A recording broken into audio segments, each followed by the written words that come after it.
पाकिस्तान की जद्दोजहद कायदे आजम मोहम्मद अली जिन्ना की कहानी शुरुआती जीवन और सोच। मोहम्मद अली जिन्ना का जन्म 25 दिसंबर 1976 को कराची में हुआ था।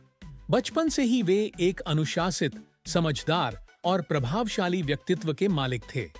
उन्होंने इंग्लैंड में पढ़ाई की और एक काबिल वकील बने। उन्हें ब्रिटिश कानून और लोकतंत्र की गहरी समझ थी। शुरुआत में जिन्ना ने हिंदू मुस्लिम एकता में विश्वास रखा और भारतीय राष्ट्रीय कांग्रेस से जुड़े, यह सोचकर कि यही पार्टी सभी को बराबरी दिला सकती है।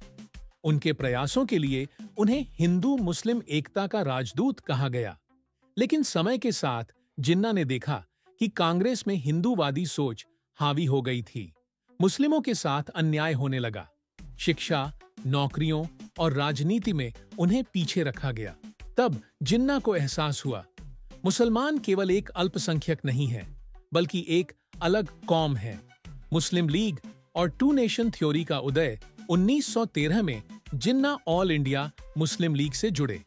यहीं से उन्होंने यह विचार मजबूत करना शुरू किया कि मुसलमान और हिंदू दो अलग-अलग राष्ट्र हैं, जिनका धर्म, संस्कृति, इतिहास और जीवन शैली अलग है। यही विचार दो कौमी नजरिया, टू नेशन थ्योरी कहलाया। मुसलमानों को डर था कि आजादी के बाद वे हिंदू बहुल भारत में हमेशा के लिए दूसरे दर्जे के नागरिक बन जाएंगे। जिन्ना का मानना था कि एक अलग देश ही मुस्लिमों की आजादी, इज्जत और बराबरी की गारंटी दे सकता है। 1937 के चुनाव एक बड़ा मोड़। 1937 के प्रांतीय चुनावों में कांग्रेस ने भारी जीत हासिल की और जहां-जहां उनकी सरकार बनी, वहां मुस्लिमों के अधिकार कुचले गए। मस्जिदों पर हमले हुए, उर्दू को हाशिए पर डाला गया और इस्लामी त्योहारों पर रोक लगी। जिन्ना ने इसे कहा, छुपा हुआ हिंदू राज। इसके बाद उन्होंने मुस्लिम लीग को दोबारा संगठित किया, उसमें नई लीडरशिप लाई और उसे जन आंदोलन बना दिया। लाहौर प्रस्ताव 1940 23 मार्च 1940 को लाहौर, अब इकबाल पार्क में एक ऐतिहासिक सभा हुई। यहीं पर लाहौर प्रस्ताव पास हुआ, जिसमें पहली बार मुस्लिमों के लिए अलग राज्यों की मांग रखी गई। यह एक क्रांतिकारी पल था। पाकिस्तान की मांग अब आधिकारिक हो चुकी थी।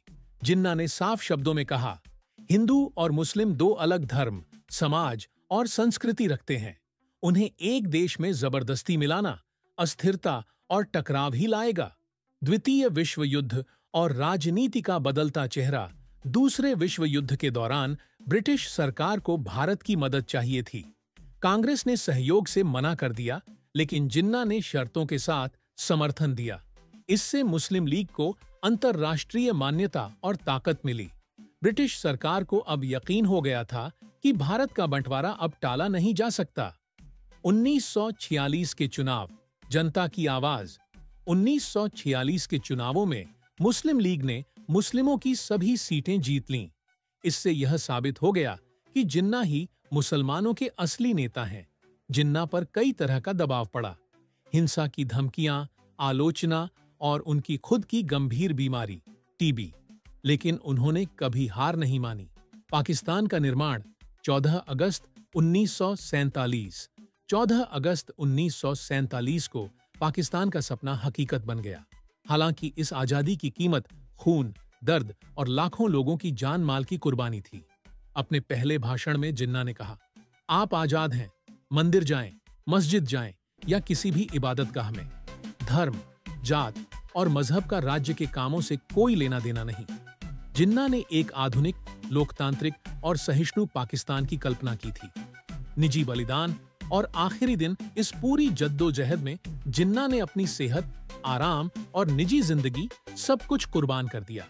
वे गंभीर रूप से बीमार थे, लेकिन आंदोलन की ताकत बनाए रखने के लिए यह बात छुपा कर रखी। वे सादा जीवन जीते थे, कोई निजी लाभ नहीं लिया। उनका हर पल सिर्फ पाकिस्तान के लिए था। 11 सितंबर 1948 को जिन्ना इस दुनिया से रुखसत हो गए। विरासत कायदे आजम ने हथियारों से नहीं, बल्कि दलीलों, कानून, सिद्धांत और नेतृत्व से एक नया मुल्क बना दिया। उन्होंने साबित कर दिया कि एक सच्चा, ईमानदार और दूरदर्शी नेता इतिहास की धारा मोड़ सकता है। निष्कर्ष, कायदे आजम सिर्फ पाकिस्तान के संस्थापक नहीं थे, वे उसकी रूह थे। उनकी लड़ाई सिर्फ जमीन के लिए नहीं थी, बल्कि इज्जत, इंसाफ, पहचान और आजादी के लिए थी। उनकी विरासत हमें याद दिलाती है कि नियम, अनुशासन और ईमानदारी से दुनिया को बदला जा सकता है।